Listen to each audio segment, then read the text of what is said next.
할렐루야. 오늘 이사야서 62장 3절 말씀을 중심으로 나는 하나님 손의 왕관이란 제목으로 말씀 증거하겠습니다. 여러분 혹시 옛날에 데이트할 때 내가 사귀는 그 남자친구나 애인이 여러분들에게 어떤 그 서프라이즈를 해준 적이 있으신가요? 저는 제 아들 놈이가 그러는 것을 제가 가끔 봤어요. 저는 그렇게 못했는데 아들 녀석이 학교 운동장을 빌려가지고 학교를 전부 다 불을 꺼놓고요. 그리고 거기다가 이 촛불 있잖아요. 조그만 거. 그런 거를 그냥 수백 개를 켜놓은 거야. 그리고 지 여자친구한테 지 친구 밴드하는 친구 애들 나팔 불게 해놓고선 그러고선 뭐 이렇게 선물을 줬대요. 저는 못 봤어요. 나중에 얘기만 들었어. 그래가지고 뭐 여자친구를 꼬셨다나 됐다나 뭐 그런 소리를 하더라고요. 근데 만약에 여러분들이 그 여자친구, 그 주인공이라고 생각하면 그때 여러분은 어떨 것 같아요? 사실 많은 선남 선녀들이 고급 레스토랑에 앉아서 남자가 그냥 고급 다이아 반지 같은 거 딱 준비하고 있다가 여자친구한테 그냥 맛있는 음식을 대접하다가 중간에 적당한 시간에 뭐 그냥 이 샴페인 빵 터뜨리면서 이렇게 선물 탁 하잖아요. 그러면 실험을 해봤는데요. 그걸 봤는데 많은 여자들이요. 그때 좋아서 그냥 꼭 껴안는 거 있지만 그 남자 품에 안겨서 막 운대요. 너무 행복해가지고 막 감격스러워서. 여러분, 하나님이 오늘 본문 말씀을 통하여서 저와 여러분들에게 그런 서프라이즈 하고 계신 거 아시기 바랍니다. 근데 하나님은요, 우리가 예수님 믿던 날서부터 하나님은 우리에게 이런 것을 갖다가 허락하신 거예요. 하나님은 세상은요, 내가 뭘 잘해갖고 어떤 자격을 획득해야 그런 어떤 무엇을 해주죠. 지위를 허락하죠. 근데 하나님은 우리에게 아버지시기 때문에 내가 예수님 믿던 날, 구원받고 하나님의 자녀 되는 날 그 순간부터 하나님은 우리에게 이 말씀을 해주시는 거야. 너는 여호와의 손에 아름다운 면류관이고 내 하나님 손에 왕관이 될 것이다 라고 해놓고 하나님은 저희를 갖다가 구원의 잔치에 초청하신 줄로 믿습니다. 오늘 그 구원의 즐거운 잔치에 참여할 영혼이 되어서 그 하나님의 배설해놓은 그 기쁨의 잔치를 마음껏 누리는 복된 시간이 될 수 있기를 바랍니다. 아멘. 근데 우리가 예수님을 믿는다는 것이 왜 이렇게 복되냐면요, 그동안 예수 그리스도 하나님이 이 땅에 나타나기 전까지는 신에 대한 개념들이 사람들은 다분히 공포적이고 두렵고 너무나 경외스러워서 가까이 하지 못하는 그러한 신적인 관념들이 있었어요. 그런데 예수님이 이 땅에 오심으로 예수란 분은 무엇입니까? 그분은 하나님으로서 인간의 역사 속에 시간에 들어오신 분이잖아요. 더군다나 말구에 태어나시면서 가장 낮은 존재로서 사람의 연약함을 다 몸소 체험하시고 갈릴리라고 하는 바닷가 지방에서 굉장히 어렵고 힘든 기간을 같이 겪어내신, 어떻게 보면 이웃집 동생 같기도 하고 이웃집 아저씨 같기도 하고 멋있는 이웃집 청년같이 계시면서 인간들과 함께 하신 그분. 그래서 그때 당시 신 존재에 대한 개념을 완전히 바꿔놓으신 분이 바로 우리가 믿는 예수님이신 줄로 믿습니다.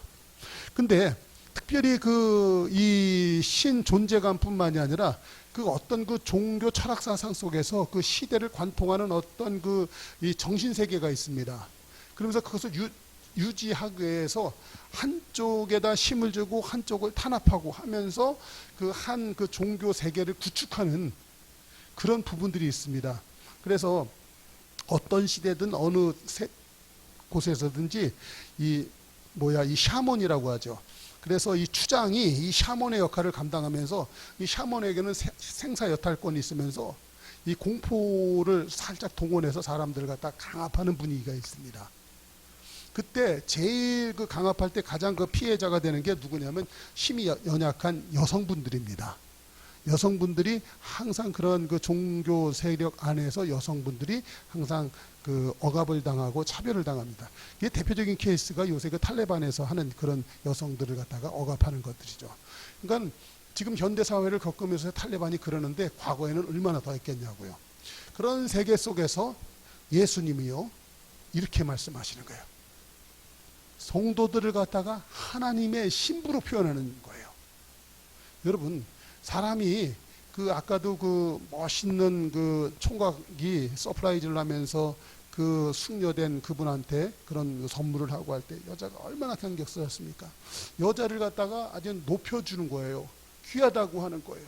정말 사랑스럽게 대해주면서 사랑받는 존재로. 그러니까 그 남자 앞에서 그 여자는 너무나 스페셜리스트예요. 너무나 존귀한 존재예요. 여러분, 우리가 예수님을 믿을 때 바로 그렇게 되는 거거든요. 하나님이 우리를 갖다가 그렇게 스페셜리스트로다가 너무 VIP로다가 너무나 존귀한 존재라고 하나님이 인정해 준 것이 바로 저와 여러분인 줄로 믿습니다. 그래서요, 오늘 그 너는 또 여호와의 손에 아름다운 면류관, 내 하나님 손에 왕관이 될 것이라 말했을 때 이것을 갖다가 4절에서는 다시 이렇게 설명하고 있는 거예요. 다시는 너를 버리운 자라 칭하지 아니하며 다시는 내 땅을 황무지라 칭하지 아니하고 오직 너를 헵시바라 하며 내 땅을 뷸라라 할 것이다. 여기에 보면 헵시바와 뷸라라는 말이 있어요. 헵시바와 뷸라. 이게 무슨 뜻이냐면 헵시바라는 것은 내 기쁨인 여인이라는 뜻이에요. 나의 기쁨인 여인이라는 뜻이에요. 그리고 뷸라라는 것은요, 결혼한 여자라는 뜻이에요. 결혼한 여자. 여러분, 그 여자가 결혼을 하지 않고 있으면 아무나 와서 그 소유권을 주장하고 그 여자한테 권리를 막 행사해요. 그래서 주인 없는 사람처럼 굉장히 고통스럽게 살게 됩니다. 결혼을 하지 않으면. 근데 결혼을 했어요. 근데 그 결혼했는데 그 신랑이 누구냐면 하나님이야. 할렐루야. 지난 금요철에 때 제가 장난치면서 얘기하느라고 만약에 내가 이재용 그 삼성 그룹 부회장하고 그 동업을 한다 할 것 같으면 누가 가장 행복할 것 같습니까? 이제 그랬죠. 그랬더니 뭐 누구다 이렇게 얘기했죠. 저 김씨 아줌마일 것이다. 뭐 이런 얘기를 하시더라고요. 맞아요. 그렇죠? 이재용 회장하고 내가 동업만 해도 괜찮아요. 그렇죠? 근데 이번에는 어떤 거예요? 이재용의 마누라 정도가 아니라 하나님의 색시가 된 거잖아요. 여러분, 신앙 안에서 이것을 믿는 은혜가 있기를 바랍니다. 아셨어요?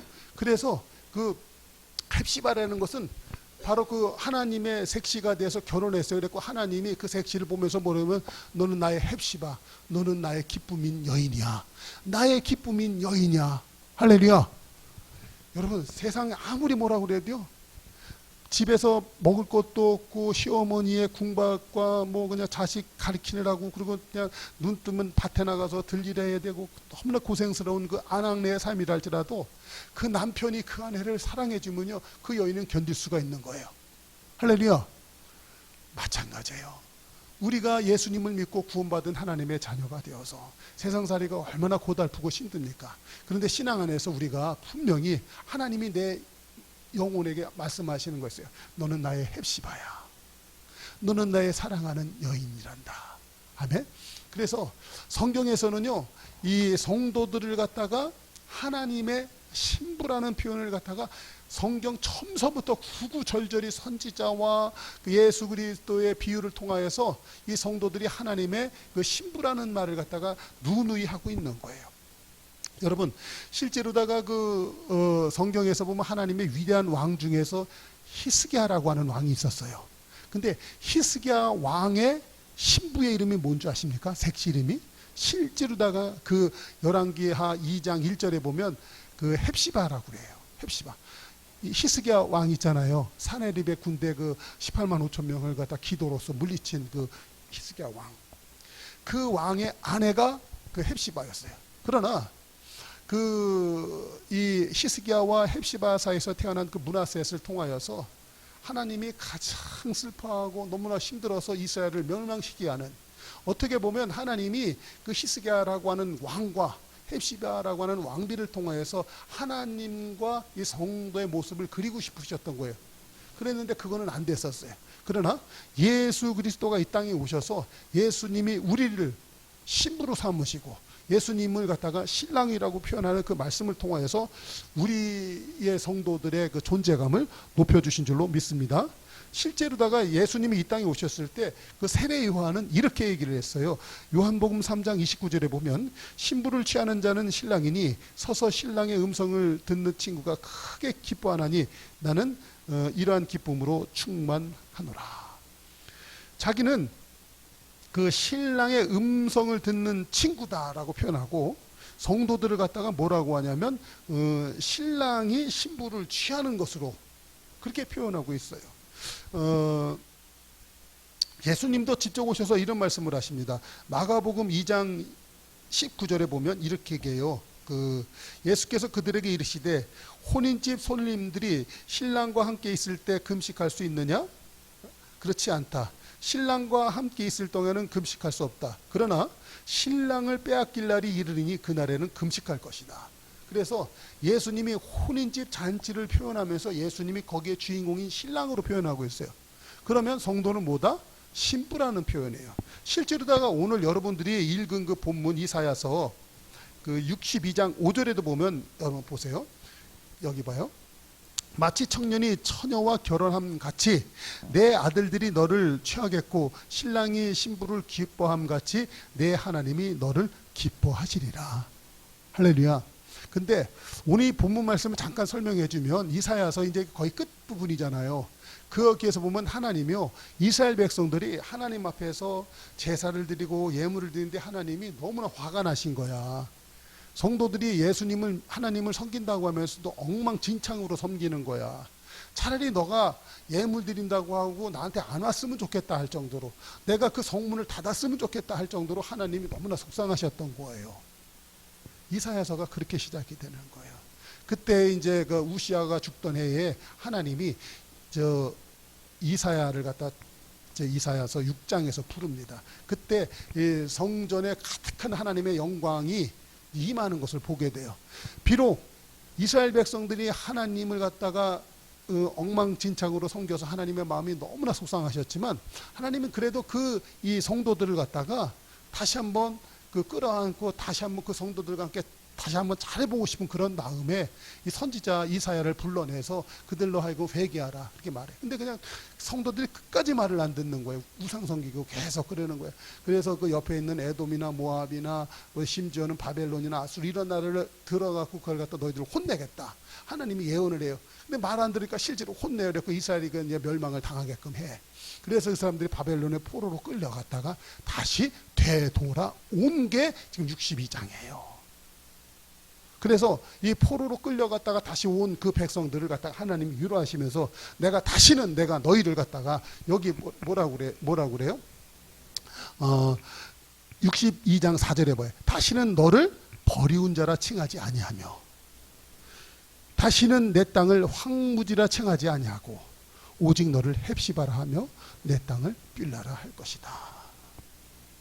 하나님이요, 지금 하나님은요 큰 구원의 그 섭리 계획을 갖다 운영하실 때 이 성도들을 갖다가 때로는 징계하시고 혼내시기도 해요.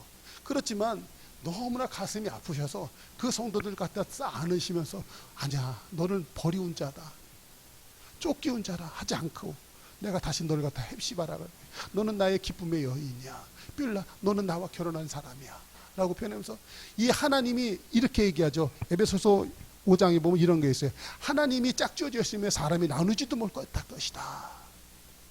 결혼이라는 것은 절대 나누지 않아. 그러니까는 너는 나하고 결혼했어. 그러니까 다시는 이제 너가 나하고 헤어질 일이 없을 거야.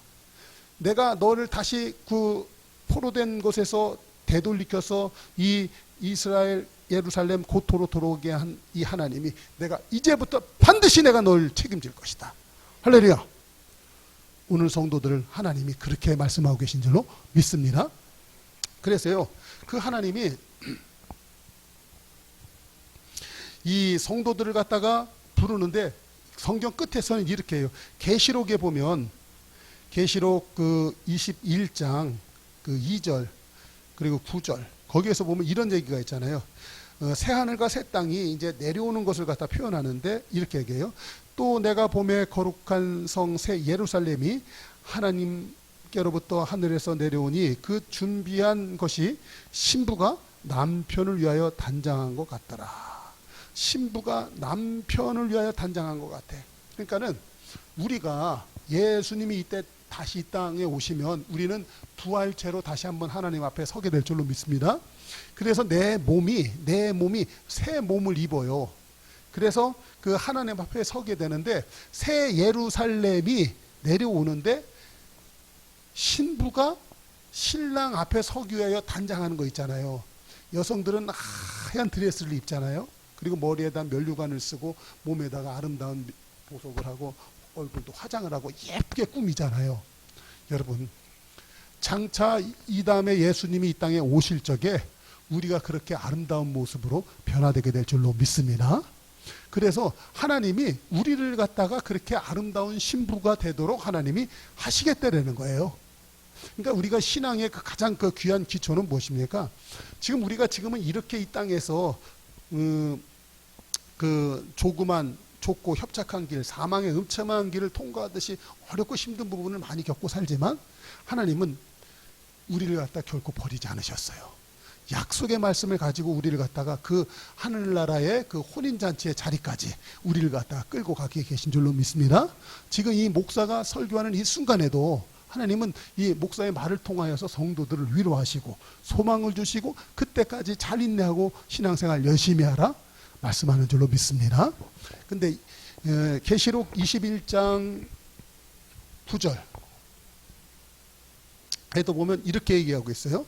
7대접을 가지고 마지막 7장을 담은 7천사 중 하나가 나와서 내게 말하여 이르되 이르러 오라. 내가 신부 곧 어린 양의 아내를 내게 보이리라 하고. 신부 곧 어린 양의 아내, 신부 곧 어린 양의 아내가 뭡니까? 예수 그리스도가 어린 양 아니시겠습니까? 하나님의 어린 양 되신 예수님, 그분의 아내가 바로 성도인 줄로 믿습니다.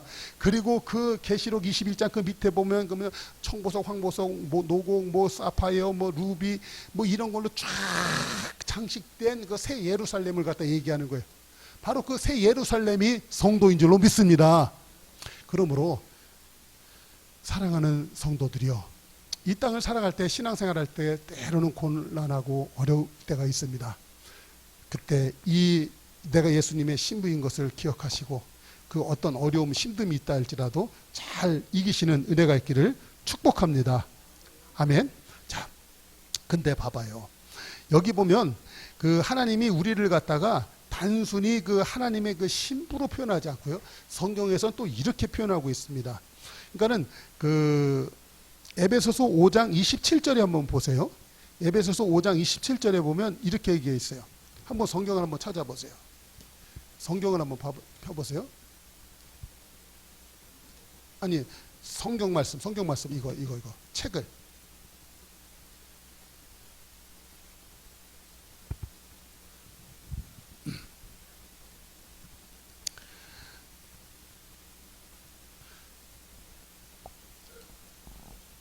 여기에 보면 이렇게 표현하고 있죠. 그 맨 끝에 32절에 보면, 에베소서 5장 32절에 보면 이 비밀이 크도다. 내가 그리스도와 교회에 대하여 말하노라 표현하면서 뭐라고 하냐면, 그 앞에는 뭐냐면 남편과 아내의 삶에 대해서 이야기를 쭉 하고 있어요.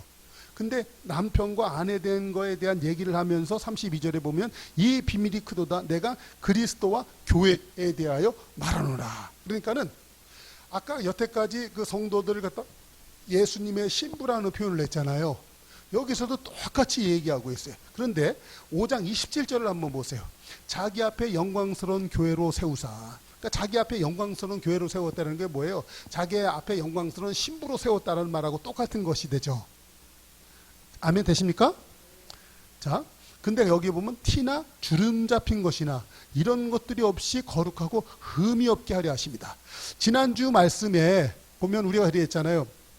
하나님 앞에 점도 없고 흠도 없이 주님 앞에 나타나기를 힘쓰라는 제목으로 말씀을 들었잖아요. 성도가 이 땅을 살아갈 때 하나님 앞에 점도 없고 흠도 없이 나타날 줄 알아야 그것을 위하여 살아갈 때 성도가 진짜 성도가 되는 줄로 믿습니다. 단순히 그 예수님이 이 땅에 오신다 그것만 믿는 되는 게 아니라 그 오실 때에 내가 주님 앞에 점도 없고 흠이 없이 나타날 수 있도록 신앙생활하는 것이 귀한 거예요. 그게 바른 믿음 생활인 줄로 믿습니다. 그런데 오늘 에베소서 5장 27절에서도 똑같은 말씀을 하고 계신 거예요. 자기 앞에 영광스러운 교회 곧 신부로 세우는데 티나 주름 잡힌 것이, 신부인데 얼굴에 주근깨 김이 잔뜩 있고 화장도 안 돼 있으면 되겠어요? 얼굴에 쭈꾸렁 바가지. 바로 그 얘기예요. 티나 주름 잡힌 것이나. 아멘 되시죠 이제? 그리고 이런 것이 없이 거룩하고 흠이 없게 하려 하십니다. 결혼했는데 신부가 나한테 시집을 왔어. 근데 여자한테 흠이 너무 많아. 알고 보니까 뭐 그냥 뭐 전에 뭐 다른 남자도 있었고 뭐 모도 있었고 막 그런 거만 집안도 뭐 이러고. 그러면 되겠어요 안 되겠어요? 네? 근데 중요한 거는 이 신랑 대신 예수님이요, 내가 전에 혹 그렇게 살았다고 합시다. 뭐 그랬고 뭐 그냥 신랑도 있었고 뭐 애도 있었고 뭐 그냥 뭐 이혼도 했고 전에는 했고 또 파혼도 당하고 그 집안은 뭐 난리 법석이고 뭐 그런 일이 있다고 합시다. 그런데 신랑이 그 신부를 너무 사랑해. 마치 보아스가 룻을 갖다가 그 전에 그 남편이 있고 뭐 있던 거 다 그냥 다 없이 하고, 그래 이 젊은 여자가 나를 갖다 존귀 여기는구나. 그러면 내가 오늘부터 너의 신랑이 되어주마. 그리고 기업물을 자가 되어서 그 룻의 그 모든 살림을 갖다가 회복시켜주고 그의 명예도 다 회복시켜주시고 그의 그 모든 이 시댁의 그 모든 것까지 다 회복시켜주시고 다윗의 왕국을 이룰 수 있도록 기초를 싹 해주잖아요. 바로 예수 그리스도가 오늘 에베소서 5장 27절에서 그 말씀을 하는 거예요. 다시 한번 읽어보겠습니다. 시작. 자기 앞에 영광스러운 신부로 세우사 티나 주름 잡힌 것이나 이런 것이 없이 거룩하고 흠이 없게 하려 하십니다. 할렐루야. 그러므로 내가 그 전에 흠이 있었고요, 티나 주름 잡힌 것이 있다 할지라도 예수 그리스도 그 신랑 되신 예수님이 그런 것을 다 해결하여 주시는 줄로 믿습니다. 그러므로 내가 예수님만 믿으면 내가 예수님의 신부로서 하나님 앞에 서는 것이 부끄럽지 않은 것이에요. 그래서 우리는 신앙생활할 때 죽어도 예수, 살아도 예수를 갖다가 믿을 수 있게 되는 줄로 믿습니다. 자, 그러면 왜 하나님이 우리를 갖다가 이렇게 하셨을까? 분명히 성경에서는 봐보세요. 이사야서 62장으로 넘어가 보면 하나님이 우리를 갖다가 그 하나님 앞에서 그 하나님 손에 아름다운 면류관, 내 하나님 손에 왕관이 될 거라고 말씀하셔서 살았는데 실제로 나는 지금 뭐냐 이거예요. 나 지금. 그러면 집사님들 한번 여태까지 말씀을 들으면서 신앙이라는 것이 이런 거구나 알았어. 그런데 그러면 지금 나는 뭐냐고 지금. 그죠? 이게 신앙의 괴리예요.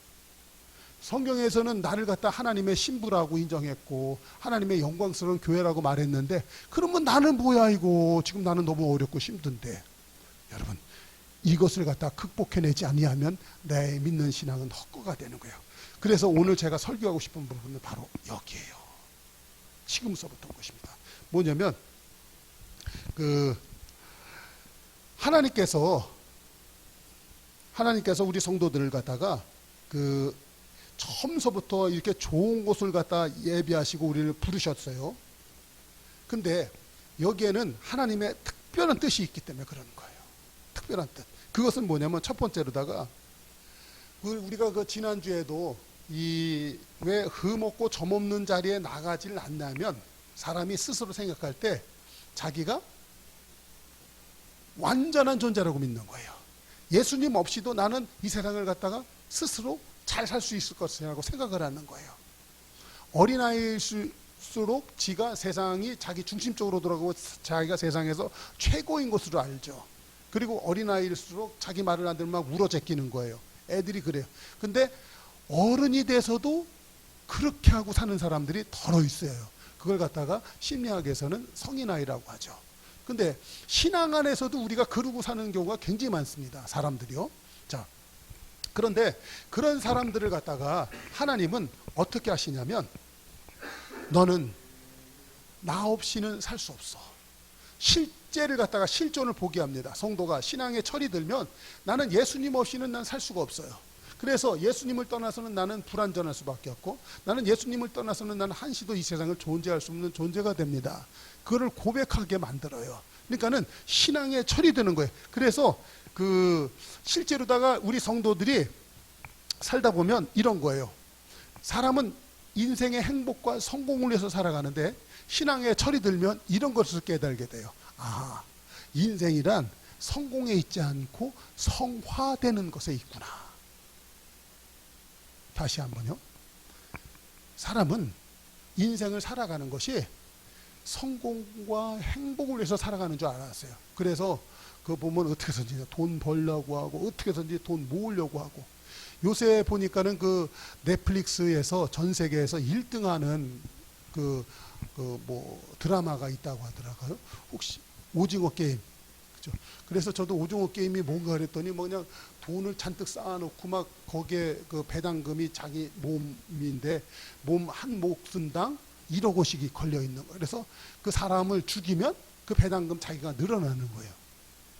그래서 세상이요, 어떻게 보면 양육강식처럼 그 너를 죽이면 내가 행복한, 그래서 너의 불행이 나의 행복이 되는 그런 것을 얘기를 하더라고요. 세상 아주 세태를 아주 날카롭게 꼬집고 있더라고요. 오징어 게임. 너무나 무섭더라고요. 근데 사람들은 그러면서 자기의 성공을 위해서 살아갑니다. 근데 내가 신앙을 갖고 예수 그리스도의 은혜를 깨닫고 보니까 성경은 뭐라고 얘기하고 있는 거예요? 너는 성공을 위해서 살지 말고 너의 성화를 위해서 살아라 얘기하는 것이죠. 여러분, 근데 하나님이 해필이면 그것을 깨닫게 하는데 그런 일들이 일어나지 않도록 애초에부터 선악과를 안 만들었으면 될 것 아니에요? 근데 선악과를 만들어 놓고 사람으로 하여금 그 선악과 따먹고 범자여서 하나님으로부터 쫓겨나서 그 고생하면서 살게 하나님이 또 해놓으셨다는 거예요. 근데 그럼 선악과를 만들어 놓으시고 그 선악과를 따먹지 말라고 한 하나님이 잘못일까요? 아니면 그 따먹은 그 사람이 잘못일까요? 근데 여기에서 우리는 그 선악과를 갖다가 두신 하나님의 진짜 뜻을 잘 아는 것이 중요한 거예요.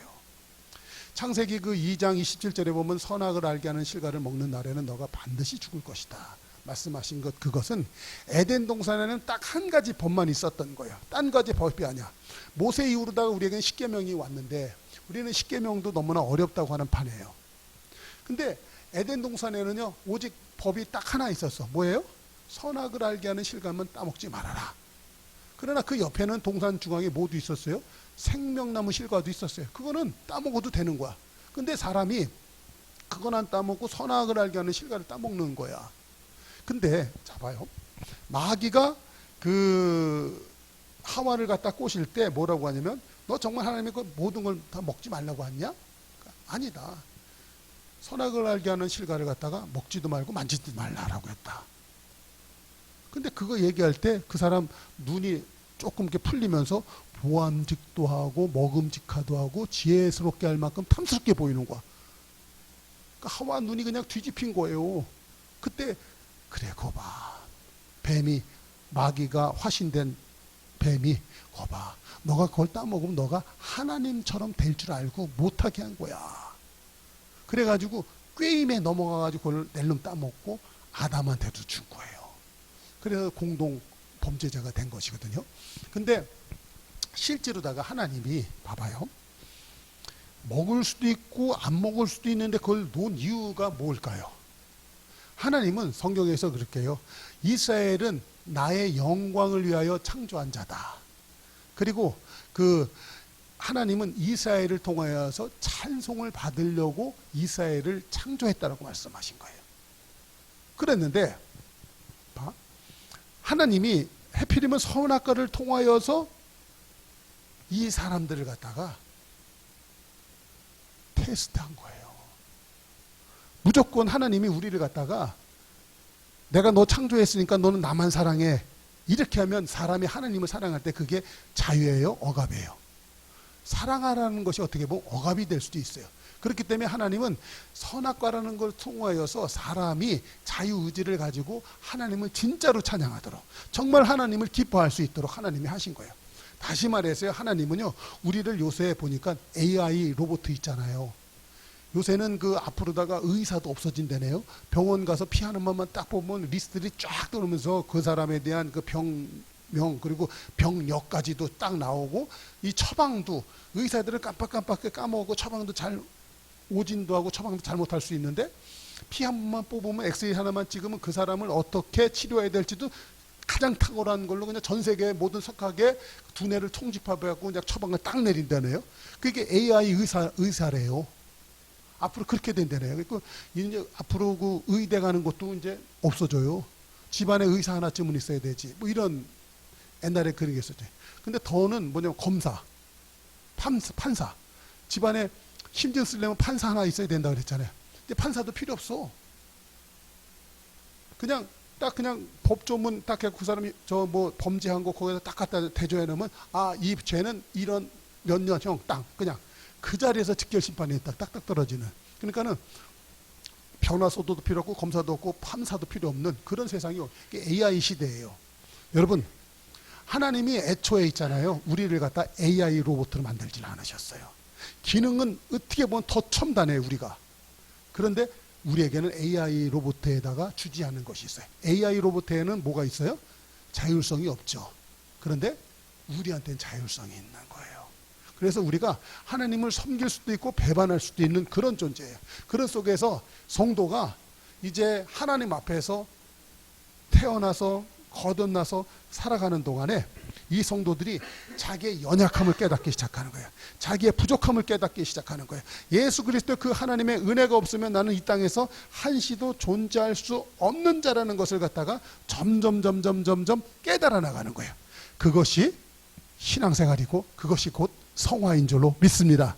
그래서 우리가 신앙생활할 때 처음 교회 나오면 때로는 잘 모르는 것이 많고 깨닫지 못하는 것이 많아요. 그런데 실제로 다 그 사람이 깨닫지 못하는 것은 내가 정말 세상을 살아가기에 너무나 부족한 존재였구나.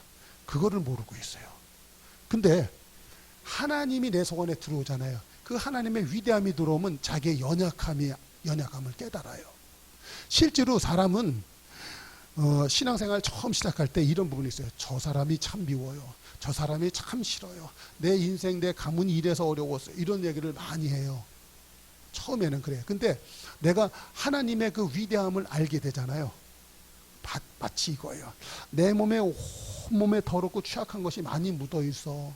그래서 내가 못 사는 거거든요. 내가 어렵게 사는 거거든요. 근데 그게 안 보였던 거야, 나는.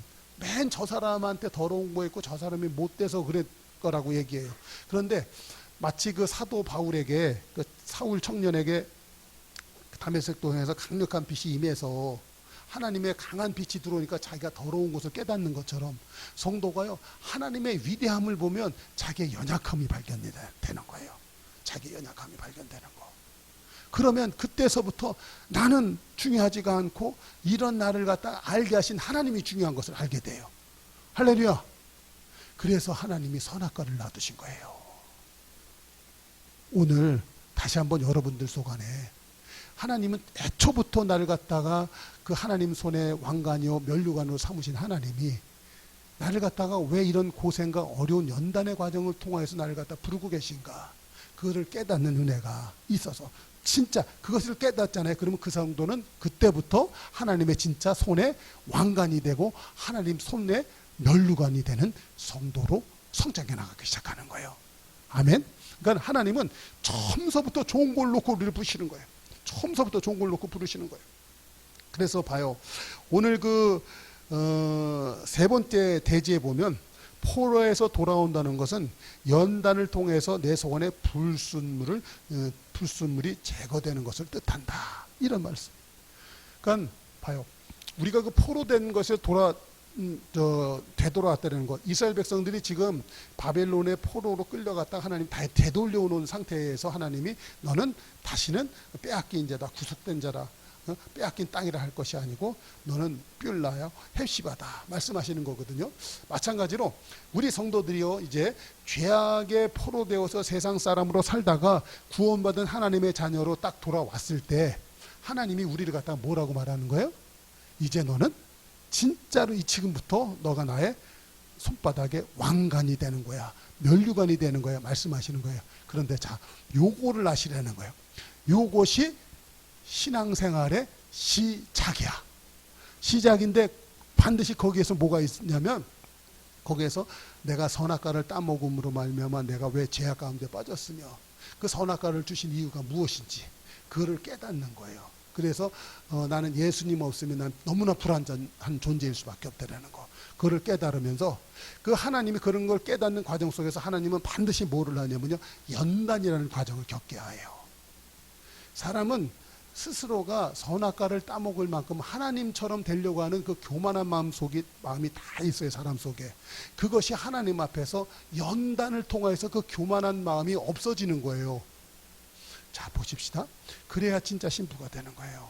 진짜 신부가 되는 거예요. 하나님은 신부의 자격을 허락하신 것이 신부라는 것은 아니에요. 성경 오늘 가만히 될 것이라라고 했어요. 다라고 한 게 아니라. 아셨어요? 이거 성경을 잘 보셔야 돼요. 너는 나의 왕관이다라고 하지 않고 될 것이다라고 한 거예요. 이걸 하셔야 되는 것입니다.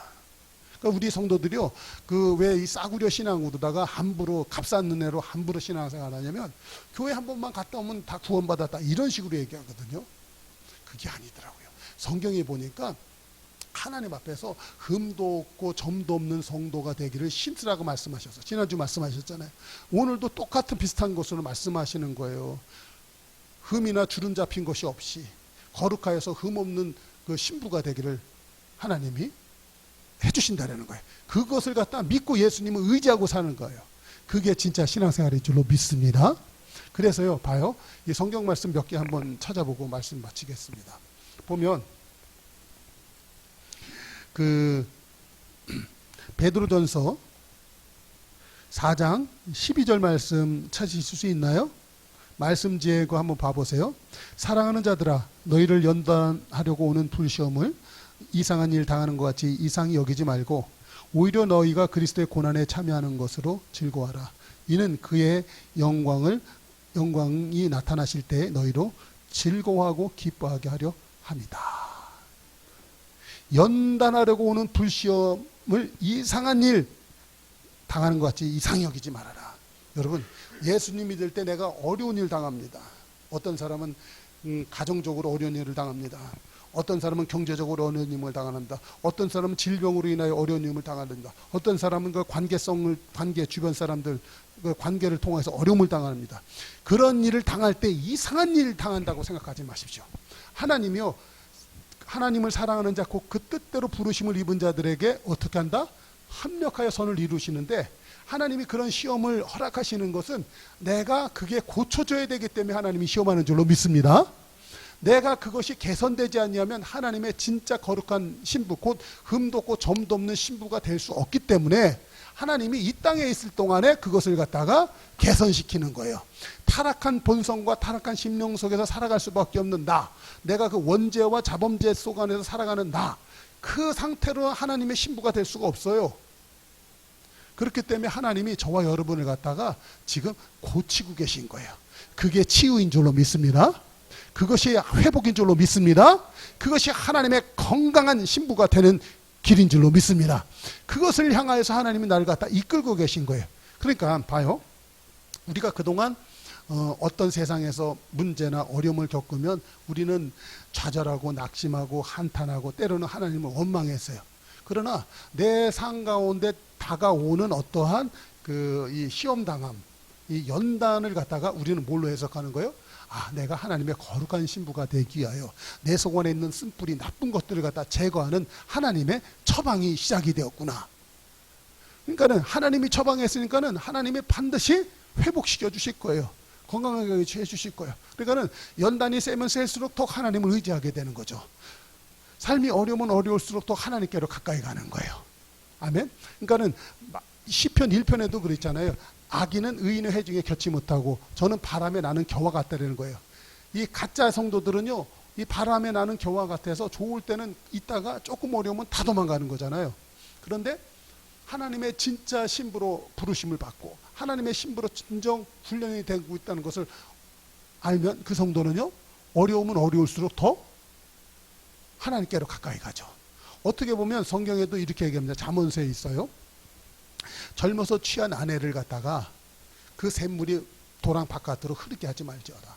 젊어서 취한 아내와 함께 기쁘게 살아라. 근데 그 젊어서 취한 아내가 뭐예요? 뭐죠? 우리나라 말로다가 무슨 지처? 뭐? 조강지처. 맞아, 조강지처. 조강지처는 뭐예요? 어렵고 힘든 그 집안에서 그 가정을 세우기 위해 어렵고 힘든 것을 같이 잘 이겨낸 게 조강지처잖아요. 그것을 버리지 말라는 거 아니에요? 여러분, 신랑 되신 예수님 저와 여러분을 조강지처 삼으셔서 그 어렵고 힘든 내 이 거룩한 교회로 세워질 때 내가 이런 흠도 있고 저런 흠도 있고 이런 못된 점도 있고 저런 나쁜 점도 있어요. 그러나 나를 조강지처 삼으신 하나님이요, 세상 신랑들은요 나랑 살다가 싫다고 나 차내 뿌리고 도망갈지 몰라도 나를 조강지처 삼으신 예수님은 절대 나를 갖다 버리지 않는 줄로 믿습니다. 그렇기 때문에 그것을 믿기 때문에 성도는 아무리 어렵고 힘들어도 그 예수님을 믿을 수가 있는 거예요. 그런데 봐봐요. 에베소서 5장에서 그걸 갖다가 이렇게 말씀하는 거예요. 한번 더 봐보세요. 에베소서 5장에 보면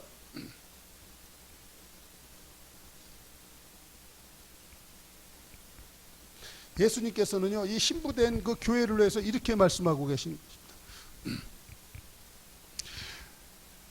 에베소서 5장 25절에 보면 남편들아 아내 사랑하기를 그리스도께서 교회를 사랑하고 위하여 자신을 주신 것 같이 하라. 예수님께서 교회를 세우게 하여 교회를 사랑하기 위하여 예수님은 십자가에서 그 험한 고통의 세월을 이겨내신 줄로 믿습니다. 여러분, 우리 성도는요 예수님의 신부가 되어서 예수님의 그런 지극한 사랑받은 것이 우리 성도인 줄로 믿습니다. 여러분의 신랑이 여러분을 위해서 하는데 이런 거예요. 막 온몸이 찢겨가면서 죽어가면서까지 그 아내를 살리고 아내를 위해서 희생한다는 그런 남편을 만난다면 여러분요 인생 너무나 행복할 거예요. 저도 어떤 면에서 보면 때로는 일터에 나가서 일하다 보니까요, 이건 농담 아닙니다. 제 아내한테 내가 돈 벌어다 주려고요 제가 진짜 고생 많이 할 때 있습니다. 농담 같지만 제 모친이 이 얘기 들으면 가슴 아파하시겠지만 제 아내는 기쁠 거예요. 왜냐하면 내 남편이 나를 벌어먹이려고 나가서 고생한다. 그러면 그 아내는 정말 그 신이 나는 거 아니겠습니까? 여러분, 예수님이 당신의 영광된 교회로 성도들 갖다 신부들을 세우기 위하여 그 십자가에서 험한 고통을 갖다 이겨낸 거 믿으시기 바랍니다. 근데 그 예수님이요 이 죽음과 사망의 권세를 갖다 이겨내신 거예요. 그래서 로마서 1장 2절 말씀을 한번 가보세요. 로마서 1장 2절 말씀. 예수님께서 이렇게 계신 거예요. 3절이네요. 로마서 1장 3절에 이렇게 얘기했어요. 이 아들로 말하면 육신으로는 다윗의 혈통에서 나셨고 성결의 영으로는 죽은 자 가운데 부활하여 능력으로 하나님의 아들로 인정이 되셨으니 곧 우리 주 예수 그리스도시라. 할렐루야. 예수님께서 능력으로 죽은 자 가운데서 부활해가지고 죽었다가 살아났어요.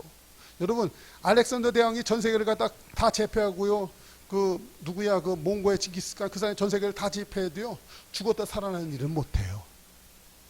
아무리 위대한 일을 하고 아무리 귀한 일을 해도요 사망 권세 철폐하는 일은 못해요. 그런데 우리 신랑은 세상 그 어떤 알렉산더 대왕보다도 세상의 어떤 징기스칸보다도 더 위대한 게 우리의 신랑이에요. 할렐루야. 여러분, 이걸 믿으시기 바랍니다.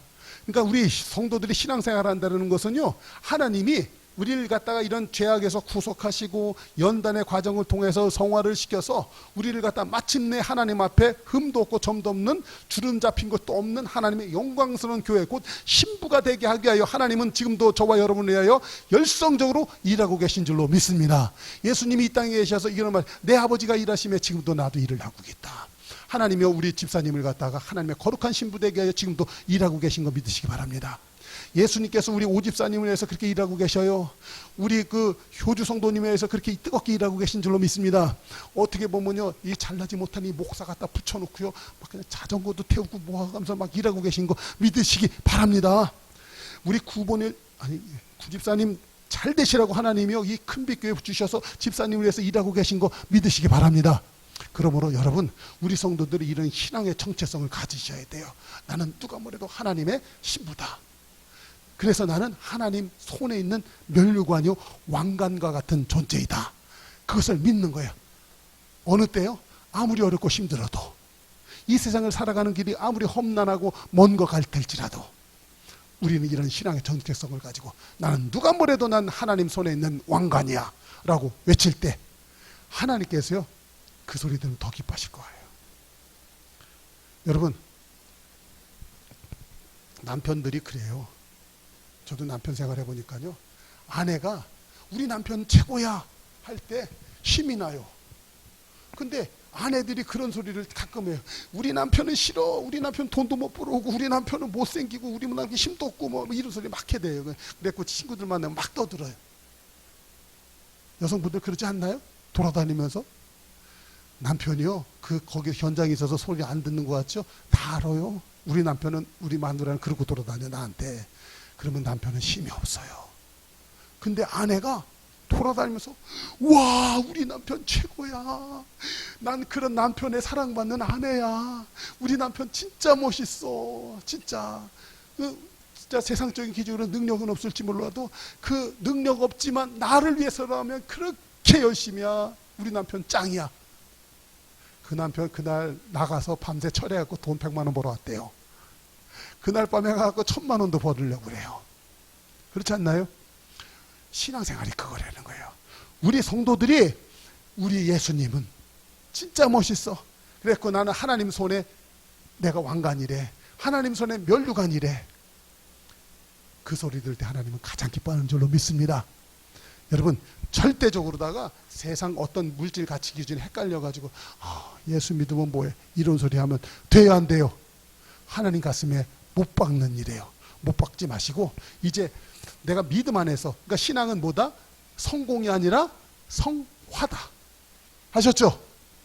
신앙생활은요 돈 많이 벌고 잘 되려고 하는 게 아니에요.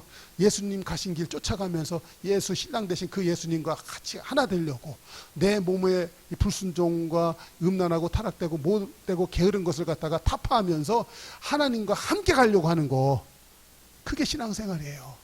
그러면서 입으로다가 우리 예수님 짱, 오늘부터 그렇게 살아나가는 복된 한 해가 있으시기를 주님의 이름으로 축복합니다. 할렐루야. 기도하겠습니다.